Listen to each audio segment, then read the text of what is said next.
नमस्कार दोस्तों। हम अक्सर टीवी पर ये खबर सुनते हैं कि भारत और पाकिस्तान या फिर भारत और चीन के बीच बॉर्डर को लेकर डिस्प्यूट चल रहा है और दोनों देशों की सेनाएं भी कई बार आमने सामने आ जाती है। ये बात सिर्फ भारत के लिए नहीं बल्कि दुनिया के कई सारे देशों पर लागू होती है और दो देशों के बीच बॉर्डर को लेकर कोई डिस्प्यूट होना ये बड़ी आम बात है। लेकिन अगर मैं आपसे ये कहूँ कि भारत में ही किसी दो राज्य के बीच में ऐसा कुछ हो तो जी हाँ, सही सुना आपने।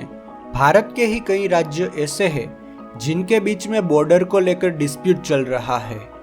इन सारे डिस्प्यूट्स में से एक डिस्प्यूट इन दिनों न्यूज़ में काफ़ी चल रहा है और वो है कर्नाटक और महाराष्ट्र के बीच का बॉर्डर डिस्प्यूट। तो आज हम जानने वाले हैं इस बॉर्डर डिस्प्यूट की शुरू से लेकर अब तक की सारी कहानी। हमारी कहानी की शुरुआत होती है आज़ादी के कुछ साल बाद से। हम सब जानते हैं कि हमारे देश में विविध भाषाएं बोलने वाले लोग रहते हैं।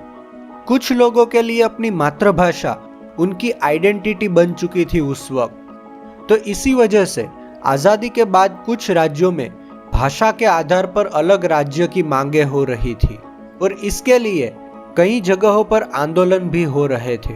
भारत सरकार शुरू में तो भाषा के आधार पर राज्यों को रीऑर्गेनाइज करने को सहमत नहीं थी, लेकिन फिर फाइनली काफी प्रोटेस्ट होने की वजह से भारत सरकार ने अक्टूबर 1953 में भाषा के आधार पर पहला राज्य बनाया आंध्र।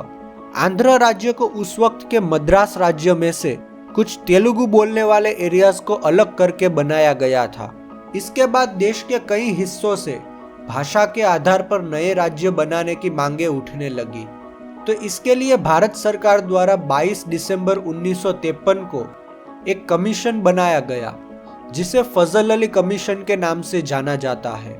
इस कमीशन का हेतु था भारत के राज्यों को किस तरह से रीऑर्गेनाइज किया जा सकता है इसके बारे में सजेशंस देना। फिर इस कमीशन की रिपोर्ट के मुताबिक भारत सरकार ने 1956 में एक कानून पास किया जिसे स्टेट रीऑर्गेनाइजेशन एक्ट नाम दिया गया। इस एक्ट के मुताबिक राज्यों को भाषा के आधार पर रीऑर्गेनाइज किया गया और टोटल 14 राज्य और 6 केंद्र शासित प्रदेश बनाए गए। और इस डिस्प्यूट का ओरिजिन 1956 में किए गए इसी रीऑर्गेनाइजेशन में है।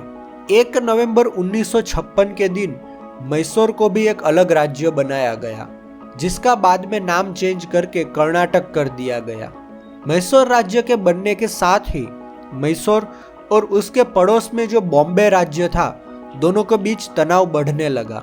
बॉम्बे एक मल्टीलिंगुअल राज्य था, यानी कि यहाँ कई सारी भाषाएं बोलने वाले लोग एक साथ रहते थे। विजयपुरा, बेलगावी, धारवाड़ और उत्तर कन्नड़ जैसे जिले जो कि आज कर्नाटक के पार्ट है उस वक्त बॉम्बे के पार्ट हुआ करते थे।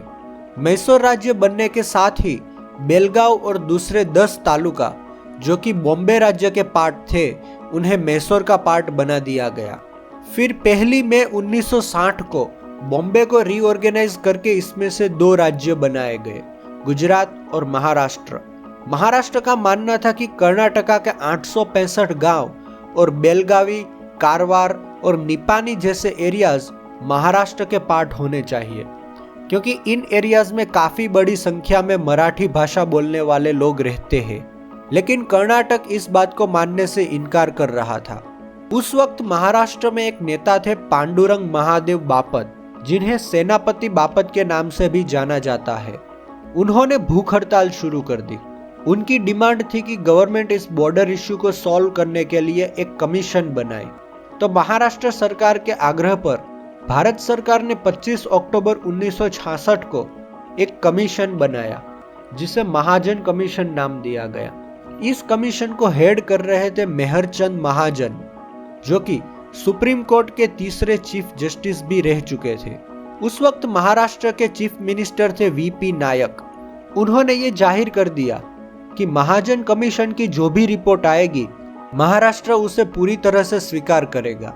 महाजन कमीशन ने अपनी रिपोर्ट अगस्त 1967 को सबमिट कर दी। इस रिपोर्ट में यह रिकमेंड किया गया था कि कर्नाटक के 264 सिटीज और गांव जिसमें निपानी, नंदगढ़ और खानापुर जैसे एरियाज थे उनको महाराष्ट्र के साथ जोड़ दिया जाए और महाराष्ट्र के 247 गांव जिसमें दक्षिण सोलापुर और अक्कलकोट जैसे एरियाज थे उनको कर्नाटक के साथ जोड़ दिया जाए। इसके अलावा महाजन रिपोर्ट ने यह भी कहा कि बेलगावी जो कि इस पूरे इश्यू का सेंटर था उसे कर्नाटक के साथ ही रहने दिया जाए। इस रिपोर्ट को पार्लियामेंट में पेश तो किया गया लेकिन कभी भी इस पे चर्चा नहीं की गई। जैसे कि मैंने पहले बताया कि इस पूरे इश्यू में महाराष्ट्र का मानना यह है कि बेलगावी, कारवार और निपानी जैसे एरियाज में मराठी बोलने वालों की संख्या ज्यादा है, तो इन एरियाज को महाराष्ट्र का पार्ट होना चाहिए। इसके अलावा महाराष्ट्र हिस्टोरिकल पॉइंट्स भी दिखाता है कि इन एरियाज के रेवेन्यू रिकॉर्ड्स भी सालों से मराठी में बनाए जाते हैं, तो इस वजह से इन्हें महाराष्ट्र का पार्ट होना चाहिए। दूसरी तरफ कर्नाटक महाजन कमीशन की रिपोर्ट को ध्यान में लेकर यह मानता है कि बेलगावी पूरी तरह से कर्नाटक का ही पार्ट है, जिसमें किसी भी तरह के डिस्प्यूट की गुंजाइश नहीं है। कर्नाटक भारतीय कॉन्स्टिट्यूशन के आर्टिकल 3 को दिखाते हुए कहता है कि पार्लियामेंट के पास पावर है राज्यों के बॉर्डर्स डिसाइड करने की। दूसरी तरफ महाराष्ट्र कॉन्स्टिट्यूशन के आर्टिकल 131 को दिखाते हुए कहता है कि सुप्रीम कोर्ट के पास पावर है 2 राज्यों के बीच किसी भी डिस्प्यूट को जज करने की, जो कि महाजन कमीशन की रिपोर्ट को कभी लागू ही नहीं किया गया था। ये डिस्प्यूट साल दर साल बढ़ता गया और महाराष्ट्र एकीकरण समिति जैसी पार्टीज इसे एक चुनावी मुद्दा बनाकर उन एरियाज में इलेक्शन लड़ने और जीतने लगे। महाराष्ट्र एकीकरण समिति को 1948 में बनाया गया था, जिसका इकलौता हेतु था किसी तरह से बेलगावी को महाराष्ट्र में जोड़ना। कर्नाटक के एक एक्टिविस्ट अशोक चंदार्गी के मुताबिक इस इश्यू की वजह से बॉर्डर एरियाज में काफी पॉलिटिकल पोलराइजेशन होने लगा, यानी कि लोग भाषा के आधार पर पॉलिटिकल पार्टीज को सपोर्ट करने लगे थे। 2007 में कर्नाटक ने बेलगावी में सुवर्ण विधानसौधा, जिसे एक तरह से कर्नाटक की विधानसभा भी कह सकते हैं, इसे बनाना शुरू कर दिया। कर्नाटक ये बेलगावी पर अपना कंट्रोल पूरी तरह से बनाने के लिए कर रहा था।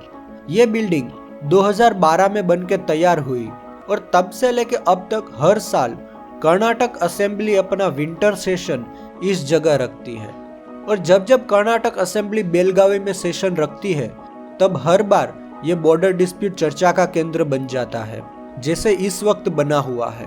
अभी दिसंबर 2022 में union home minister Amit Shah ने दोनों राज्य के चीफ मिनिस्टर्स के साथ मीटिंग करके एक जॉइंट पैनल बनाने का तय किया है, जिसमें दोनों राज्य के 3-3 मिनिस्टर्स इस पैनल का हिस्सा होंगे। इसके अलावा 2004 में महाराष्ट्र ने कर्नाटक के विरुद्ध सुप्रीम कोर्ट में भी पिटीशन फाइल की थी इस इश्यू को लेकर और यह केस आज तक चल रहा है, जो कि सुप्रीम कोर्ट 18 सालों में इस इश्यू पर कोई जजमेंट नहीं दे पाया है।